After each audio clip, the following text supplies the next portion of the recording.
누군가 널 위하여 기도하고 있는 줄 믿습니다. 네, 이 마음으로 용기 얻으시고 힘 얻으시고 3만이 넘는 확진자 숫자에 충격들이 크시지만 그래도 누군가 우리를 위하여 기도하고 또 무엇보다 우리 거룩하신 주의 성령께서 말할 수 없는 탄식으로 우리를 위하여 기도하는 줄 믿습니다. 이 마음 가지고 오늘 예배를 통하여 많이 위로받으시고 또 은혜 받으시는 그런 우리 모든 여러분 되시기를 간절히 축원합니다. 옛날부터 이 타임머신을 탄다든지 아니면 초자연적인 이상현상으로 인해서 과거를 거슬러 올라가고 현재와 미래를 오가면서 시간여행을 한다는 소재의 그런 공상과학 영화나 드라마들이 꽤 많았습니다. 저도 그런 상상 많이 했습니다. 내가 다시 과거로 돌아간다면, 그죠? 좀 더 멋진 내가 될 수 있도록 더 많이 자기 개발도 하고 노력하고, 그리고 또 미래를 벌써 경험해 봤으니 탁월한 성경적인 지식으로 미래 기술로 부자가 되고 나라도 구하고 막 그런 상상만 해도 즐겁더라고요. 그렇게 시간을 거슬러 다니는 것이 왜 재미가 있고 왜 매력적이냐 하면 앞으로 일어날 일들을 미리 알고 잘 대비할 수 있기 때문에 바로 그래서 그런 거예요. 그런 일이 현실적으로는 불가능하니까 그 다음으로 사람들이 많이 하는 일이 용하다는 사람들, 점쟁이들, 도사들, 무속인을 찾아다니는 일입니다. 많이 배웠고 똑똑하다는 고위공직자들, 정치인들도 더 점을 많이 보고 더 굿도 많이 하고 그런데 의지를 오히려 더 많이 합니다. 요즘과 같은 중요한 선거를 앞둔 선거철만 되면 이 무속인들, 점쟁이들이 대호황이에요. 저마다 다 찾아가서 복채를 두둑히 주면서 누가 정권을 잡겠느냐고 제발 알려달라고 막 그렇게 물어보고 그럽니다. 왜냐하면 누가 될지 미리 알아야 미리부터 잘 보이고 거기 줄을 서서 오래오래 잘 해먹겠다라는 생각을 하기 때문인 것이죠. 이 청렴하고 정의롭게 공직을 수행한다면 이런 거 알 필요가 없는데 그러려고 안 하니까 이기적인 욕망으로 그저 오래 해먹을 수 있는 길을 찾다 보니까 사람들이 이러는 것입니다. 예수님 당시의 사람들도 별반 다르지 않았습니다. 있는 사람, 기득권자들이 더했어요. 나름 머리 굴리고 잘 예측해서 헤롯에게 붙기도 하고 로마 제국에게 붙기도 하고 그렇게 해서 어떻게든 자신들 밥그릇을 지키려는 자들 항상 있었습니다. 유대 민족을 대표하는 지도자 그룹이고 유대 사회에 가장 큰 영향력을 미치던 바리새인들과 사두개인들도 자신들의 이익 앞에서는 똑같았습니다. 어느 날 바리새인들과 사두개인들이 함께 예수님을 찾아왔어요. 이 두 그룹은요, 지향하는 바도 너무 다르고 교리도 너무 다르기 때문에 이렇게 사이좋게 나란히 함께 할 수 있는 그런 사람들이 아니에요. 그런데도 나란히 예수님 앞에 나왔습니다. 왜요? 자기들 밥그릇 건드리는 예수님에게 대항하는 일에 있어서는 일치단결했다라는 그런 얘기죠. 그렇게 함께 찾아와서는 예수님께 하늘로부터 오는 표적을 보여주십시오. 또 이럽니다. 당신이 정말 하나님이 보내신 사람이 맞다라는 그런 놀라운 하늘로부터 오는 확실한 기적을 보여달라라는 거예요. 마태복음에서만 벌써 두 번째입니다. 지난 마태복음 12장에서도 똑같은 요구를 했던 걸로 봐서 이들이 틈만 나면 이런 요구를 했던 것으로 볼 수가 있습니다. 왜 자꾸 표적을 보여달라고 할까요? 한마디로 믿음이 없어서 그렇습니다. 불안해서 그런 거예요. 불투명한 미래의 앞일에 대해서 불안해서 그러는 거예요. 그런데 예수님은 이런 상태를 가리켜서 믿음이 없고 패역한 세대, 악하고 음란한 세대라고 그렇게 말씀하셨습니다. 믿음이 없고 불안한 사람들이 늘 표적을 요구한다라는 거예요. 성경에 표적이라는 말이 많이 나오죠. 기적이라는 말과 같은 말이라고 생각하시면 되는데 원어를 찾아보시면 분명히 뜻이 다릅니다. 헬라어로 표적은 세메이온이라고 하는 단어를 씁니다. 세메이온. 근데 이거를요 영어로 옮겨서 번역하면 사인입니다. 여러분, 사인 그러면 감이 오시죠? 무슨 말인지. 사인이 뭐예요? 이 도장 대신에 아주 이제 신나는 필체로 확 그어서 자신의 존재를 증명하고 표시하는 그게 사인이잖아요. 요즘은 결제도 사인으로, 그냥 중요한 결제도 사인으로 다 하지 않습니까? 또 사인은 이런 뜻도 있습니다. 교통신호등, 빨간불, 파란불, 노란불. 그렇게 뭔가 구분되게 알려서 뭔가 정보를 알려주고 신호를 주는 것. 그것도 사인이에요. 이런 것들이 사인입니다. 그래서 표적이 뭐냐? 사인이에요. 어떤 신호, 증명, 표시가 되는 기적이 표적입니다. 오래전에 제가 청년부를 맡았을 때 이 표적이라는 단어를 어떻게 하면 더 쉽게 이해하게 설명할 수 있을까 고민하다가 만든 이 한 문장이 바로 이런 정의예요. 한번 따라해 볼까요? 표적은 표시가 되는 기적이다. 네, 이거 이렇게 이해하시면 좀 더 감이 오시죠? 무슨 말인지. 표시가 되는 기적. 자, 그렇다면 어떤 표시가 되는 기적일까요? 이게 중요합니다. 우리 예수님은 돌덩이를 떡덩이로 만들라, 저 높은 성전 꼭대기에서 뛰어내려 봐라, 이런 기적 요구를 다 거절하셨어요. 왜냐하면 그런 기적이 사람에게 아주 그냥 크게 보이는 기적은 맞지만 우리의 믿음을 별로 돕지 못하는 기적이기 때문에, 덕을 세우지 못하는 무익한 기적이기 때문에 거절하셨던 겁니다. 세상 역사에서 사이비 종교들이 그런 기적들을 수도 없이 보여주다가 다 망했습니다. 대부분 다 거짓말이고 속임수였죠. 여러분, 만민중앙교회 이재롱 목사 아시죠? 이단의 괴수가 돼서 체포됐는데, 놀랍게도 제가 어릴 적에 만민중앙교회 이재롱 목사를 부흥 강사로 초청해서 교회에서 부흥 집회를 했었습니다. 물론 그때는 그 이단으로 지목되기 전이었어요. 그래도 약간 조금 수상하기는 했습니다. 하지만 그때는 제가 어리고 순수한 영혼이라 그런 말도 안 되는 자를 통해서도 은혜를 받았어요. 은혜를 받고 그랬습니다. 하나님이 말도 안 되는 일들을 통해서 은혜를 주시기도 하고, 전혀 준비가 안 된 설교자를 통해서도 은혜 받게 하시는 일이 있어요. 왜냐하면 그 집회가 정상적이라서, 그 설교자가 잘 준비된 설교자라서가 아니에요. 하나님의 말씀을 사모하는 여리고 순수한 그 영혼을 하나님께서 불쌍히 여기시고 아끼시기 때문에, 그래서 어떤 상황에서도 우리가 은혜 받을 수 있는 것은 맞습니다.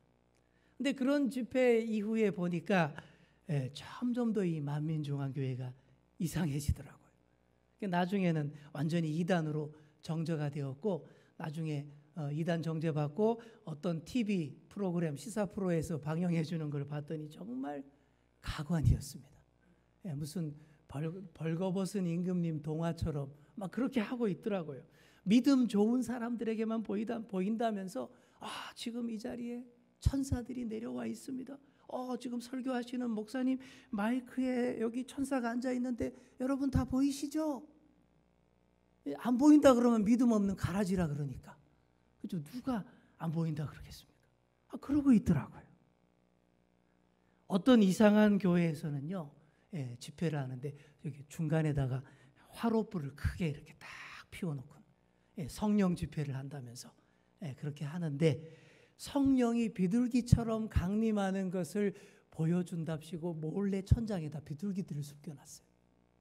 그리고는 결정적인 순간에 비둘기를 탁 풀어놓아서 이렇게 와 이렇게 내려오는 것을 연출하려고 했는데 생각대로 안 되는 거예요. 현실은 달라요. 이 비둘기가 내려오다가 환풍기에 빨려 들어가서 팍, 그리고는 막 툭 떨어져서 화로 속에 떨어져서 타 죽은 거예요. 그걸 그러니까 어떻게 합니까? 아유, 성령이 너무 뜨거워서 오시다가 통구이로 오셨네요. 이랬다는 거 아닙니까? 사람들이 이렇게 어리석은 것을 추구하고 쫓아가고 따라간다라는 거예요. 여러분, 그런 게 아닙니다. 표적은 하나님이 우리를 이처럼 사랑하신다라는 표시일 뿐입니다. 하나님께서 얼마나 우리를 사랑하시는지를 우리에게 알게 하시고 잘 보이시는 것이, 그게 바로 표적인 거예요. 나 여호와 하나님이 너희를 이렇게 많이 사랑한단다. 다 보여주신 것이 바로 십자가 사건이에요. 그 위에서 다 보여주시고 그 사랑을 이렇게 내가 증명하노라. 나 여호와 하나님 하고 사인을 크게 굵게 쓱쓱 해서 보여주시는 것이 진정한 사인 표적입니다. 바리새인과 사두개인들이 이런 표적은 보지도 볼 생각도 안 하면서 그저 자극적이고 희왕찬란한 구경거리만 요구하면서 우리를 만족시켜봐. 그럼 우리가 믿을게. 이런 식으로 나오니 우리 예수님께서 뭐라고 하시겠습니까? 우리 2절 3절 말씀 함께 우리 읽겠습니다. 시작. 예수께서 대답하여 이르시되 저녁에 하늘이 붉으면 날이 좋겠다 하고 아침에 하늘이 붉고 흐리면 오늘은 날이 굳겠다 하나니 너희가 날씨는 분별할 줄 알면서 시대의 표적은 분별할 수 없느냐. 아멘. 자, 여기서 하늘이 붉다라는 것은 이 습기와 관계된 그런 겁니다. 그래서 날씨가 습하면 하늘이 붉은색인데 저녁에 붉으면 이 습기가 지나가는 것이니까 내일이면 날이 좋겠구나. 이렇게 예측을 해요. 반면에 아침부터 하늘이 붉으면 오늘은 날씨가 흐려지고 비가 오겠네. 그렇게 예측을 했다라는 것이죠. 우리도 이런 식으로 예측을 많이 했지 않습니까? 옛날부터 그렇게 예측했죠. 제비가 막 낮게 날거나, 그죠? 아침에 노을이 지면, 그리고 밤에 달무리가 딱 지면 내일은 비가 온다. 그러면서 어른들이 우산을 막 챙겨주고 그랬지 않습니까? 무엇보다 사람 몸이 최고의 예보 시스템이었어요. 우리 아시죠? 어르신들의 다리나 허리나 팔다리가 막 쑤시고 아프면 비가 오려나 막 그렇게 예측을 하지 않습니까? 나이가 들면 관절들이 다 닳아서 아플 수밖에 없잖아요. 그래서 우리 어르신들이 앉았다가 일어설 때 하나같이 다 이런 소리를 내더라고요. 다 여기 대부분이 그렇게 일어나시잖아요. 네, 우리 요즘 제 아내가 자꾸 이런 소리를 내가지고 제가 벌써부터 어쩌라고 그러냐고 그러는데, 자, 그런 관절을 가진 분들은 습기가 많아지고 날씨가 흐려지면 온몸이 막 쑤시기 때문에 비가 올 줄 미리 알고 다 대비를 하지 않습니까? 사람들이 이렇게 경험과 지혜를 통해서 날씨를 예측하고 대비를 합니다. 오늘날은 발달한 과학 체계와 슈퍼컴퓨터를 통해서 더 정확한 일기예보합니다. 예전보다 확실히 정확해졌어요. 날씨를 예측한다라는 것은 간단한 미래 일을 예측한다라는 얘기입니다. 바리새인 사두개인들도 그렇게 간단한 미래를 예측하면서 자신들의 유익을 추구했습니다. 오늘날은 더하지요.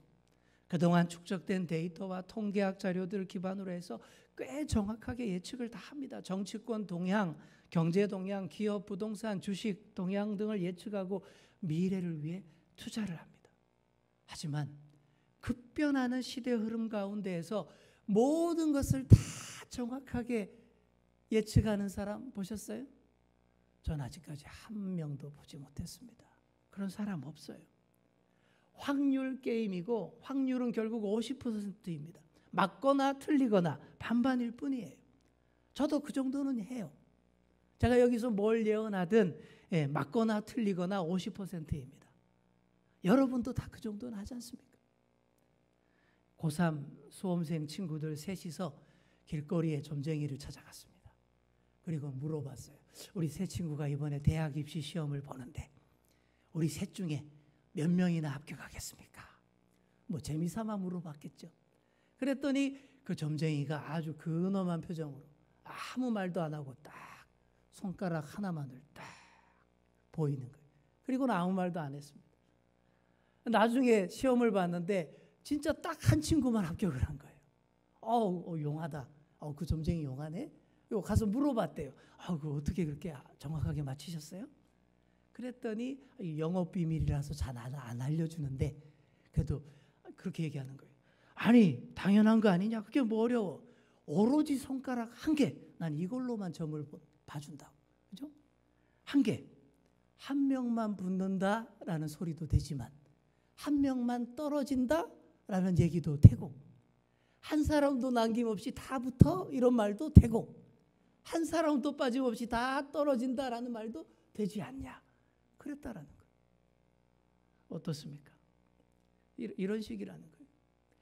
아무리 용하다고 하는 도사나 종교인도 다 못 맞춥니다. 오히려 다 안다고 말하는 자일수록 가짜이고 사이비이고 사기꾼이에요. 진짜 그렇습니다. 불교, 유교, 이슬람교, 무속 종교도 다 정통이 있고 이단 사이비가 있는데 어떤 종교이든 다 안다고 말하는 자들이 항상 사기꾼이고 가짜였어요. 진짜 정통은요 그렇게 다 안다 소리 안 합니다. 겸손하게 그건 우리가 알 수 없네. 다 이렇게 얘기해요. 유교도 그렇게 얘기하고 불교도 그렇게 얘기합니다. 우리 기독교도 마찬가지. 그런데 그게 오히려 진짜입니다. 빈 깡통이 아는 척 요란한 법입니다. 맞거나 틀리거나 50%일 뿐인데 그 확률 게임을 이용해서 사람들을 속이고 마침은 용하다고 소문내고 틀리면 부정타서 그렇다고 기도해서 바꿨다고 그렇게 얘기하고 그렇게 둘러대는 것입니다. 그래서 우리가 정통 종교에서는 항상 그런 자들을 찾지 말라라고 얘기하는 거예요. 그게 사술이라 그러는 거예요. 복술이라 그러고 사술과 복술에 의지하지 말라라는 공통적인 가르침을 다 주는 겁니다. 자, 그래도 말 안 들어요. 믿음이 없어서 그래요. 늘 불안해하고 자꾸만 확률 게임에 의지합니다. 계속 용하다는 사람 쫓아다니고 표적을 찾아다닙니다. 너희 바리새인들과 사두개인들도 똑같다라고 우리 예수님이 말씀하시는 거예요. 그들 두 부류가 당시 유대 사회에서 최고로 많이 배운 사람들이었어요. 나머지 사람들은 배움이 전혀 없는 거의 문맹자들이 대부분이었습니다. 어느 영화에 보니까 그러더라고요. 이력서에 최종 학력을 적으라 그랬더니 여름 성경학교.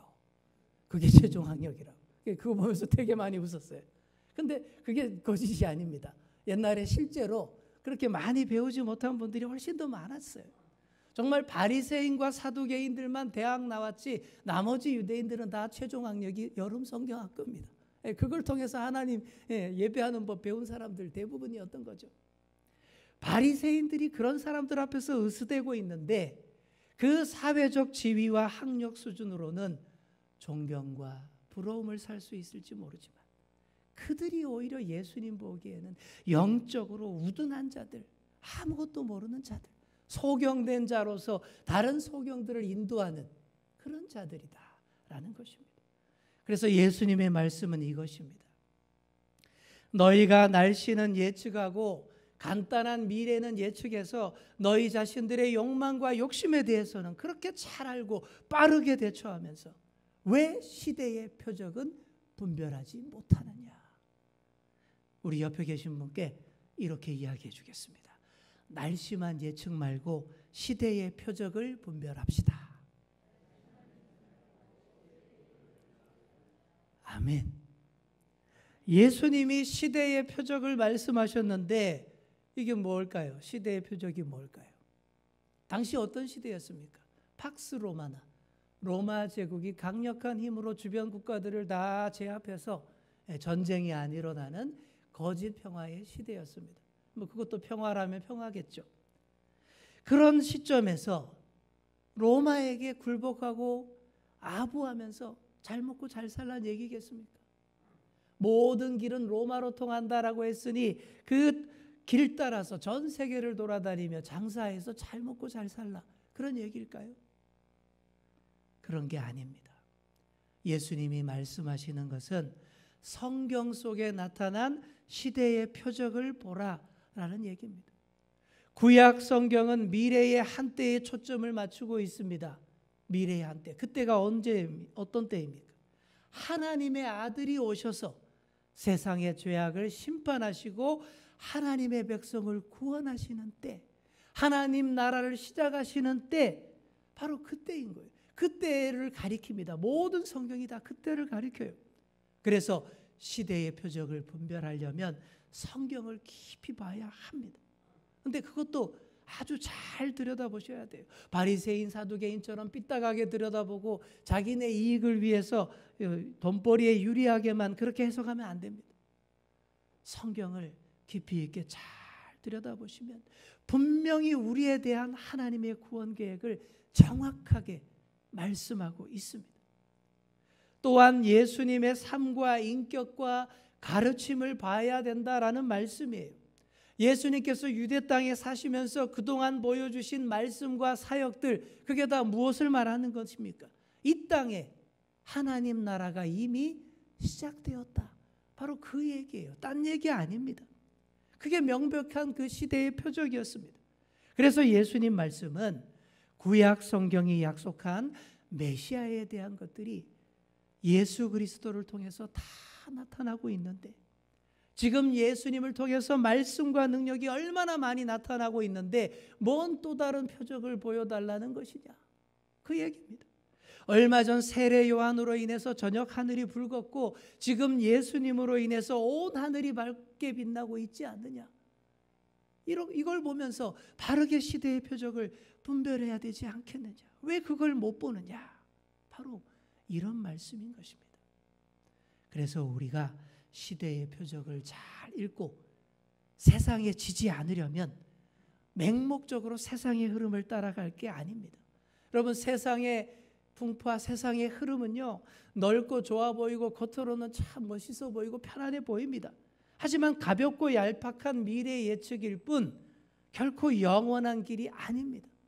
세상은 로마가 지배하네, 바벨론이 지배하네, 이번 대선에서는 어느 당에서 대통령이 되네 마네 그러고 있지만 그게 우리의 궁극적인 길이 아닙니다. 오로지 하나님이 하나님 나라를 통해서 다스리시며 그 나라의 백성 삼기 위해 예수 그리스도를 보내셨다라는 사실이 진짜입니다. 사랑하는 성도 여러분, 예수님이 이 땅에 오심 자체가 하나님이 우리를 사랑하신다라는 표적인 줄 믿습니다. 그리고 예수님께서 우리의 모든 죄를 다 짊어지시고 십자가를 지셨잖아요. 그보다 우리를 이처럼 사랑하신다라는 표적이 또 어디 있겠습니까? 대신 죽어주시기까지 우리를 사랑하신다는 확실한 신호, 사인, 증표 아닙니까? 그리고 예수님은 죽음이 끝이 아니잖아요. 죽음을 이기고 부활하셔서 너희도 이처럼 영원한 생명을 누리게 되리라 하고 굵고 시원한 필체로 부활의 사인을 아주 크게 그냥 우리에게 해서 보여주시지 않았습니까? 그 사인, 바로 그 표적만 바라보실 수 있는 그런 저와 여러분 다 되시기를 바랍니다. 그래서 요나의 표적밖에 없다고 한 거예요. 요나의 표적 외에 다른 표적이 필요 없다라고 말씀하신 게 그런 거예요. 지난번 마태복음 12장에서도 말씀드린 적이 있습니다. 요나의 표적이 뭐예요? 요나가 물고기 뱃속에서 며칠 있었습니까? 3일간 있다가 나왔잖아요. 그것처럼 예수님께서 무덤 속에서 3일간 있다가 부활하셔서 다시 나올 것이다 라는 것을 표현하는 그런 말씀이에요. 그러니 다른 표적 찾지 말고 부활의 주님을 믿으며 시대의 표적을 잘 분별하시는 그런 저와 여러분 다 되시기를 소망합니다. 자, 그래서 예수님이 마지막으로 바리새인과 사두개인들의 누룩을 조심해야 된다. 삼가 주의해야 된다. 그래야 된다. 계속 강조하시는 거예요. 제자들이 배 타고 건너편으로 가는데 식량을 안 챙겼어요. 떡을 안 가져왔다라고 되어 있죠. 그런 분위기 속에 예수님이 그런 말씀하셨습니다. 삼가 바리새인과 사두개인들의 누룩을 조심하라. 그랬더니 또 제자들이 오해합니다. 아유, 우리가 먹을 것 안 챙겨왔다고 또 혼내시나 보다 쭈뼛쭈뼛 합니다.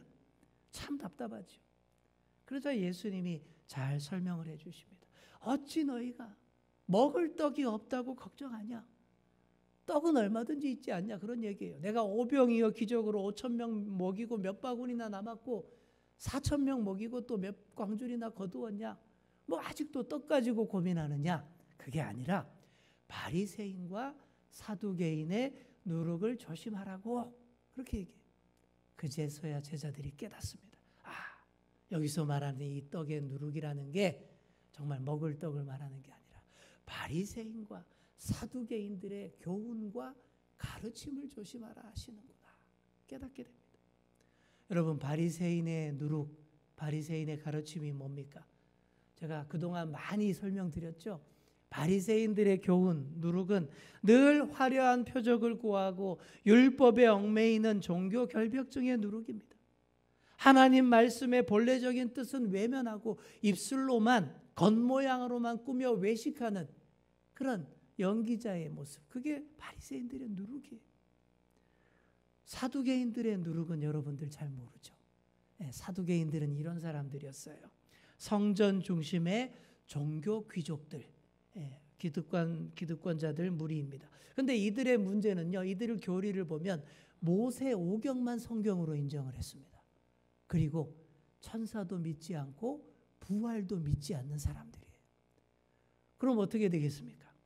부활을 믿지 않으니 내세에 전혀 관심이 없어요. 오로지 이 땅에서 잘 먹고 잘 사는 그것만 신경을 쓰는 거예요. 그러니 하나님을 경외한다고 말로 하지만 실상은 이 땅에서 자신들의 기득권만을 숭배하는 세속주의자였다라는 얘기입니다. 여러분, 이런 누룩이 얼마나 해로워요. 안 그래도 교회가 자꾸 세속화된다라고 하는데 이런 누룩을 받아든다면 얼마나 한없이 더 세상적이고 세속화된 믿음으로 살 수밖에 없다라는 것이죠. 바리새인의 누룩도 사두개인의 누룩도 절대 받아들지 마시기 바랍니다. 이제 말씀을 맺습니다. 예수님께서 오늘 표적에 대해서 말씀해 주셨어요. 사랑하는 성도 여러분, 바리새인이나 사두개인들의 누룩을 주의하시고 그들이 추구하는 표적, 여러분은 쫓아가지 마시기 바랍니다. 가볍게 날씨나 예측하는 그런 삶 살지 마시고 시대의 표적을 분별할 줄 아시는 여러분 되시기 바랍니다. 그래서 하나님 나라의 주인공으로 오셔서 우리를 이처럼 사랑하시는 예수 그리스도만을, 십자가 위의 예수님과 그리고 부활의 예수님만을 나의 삶과 인격에 주어진 유일한 표적으로 집중하시며 그렇게 혼란한 시절을 이겨나가시는 그런 저와 여러분 다 되시기를 간절히 축원합니다. 우리 함께 기도하겠습니다. 하나님 아버지, 감사드립니다.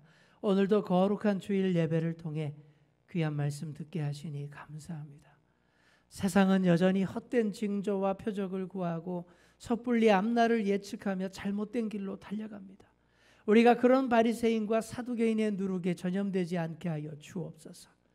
오로지 하나님이 우리를 사랑하시는 확실한 표적만을 바라보며 그 강렬한 사인과 신호에 감사하며 기쁨으로 달려나가게 하여 주옵소서. 감사드리며 예수님의 이름으로 기도드립니다. 아멘.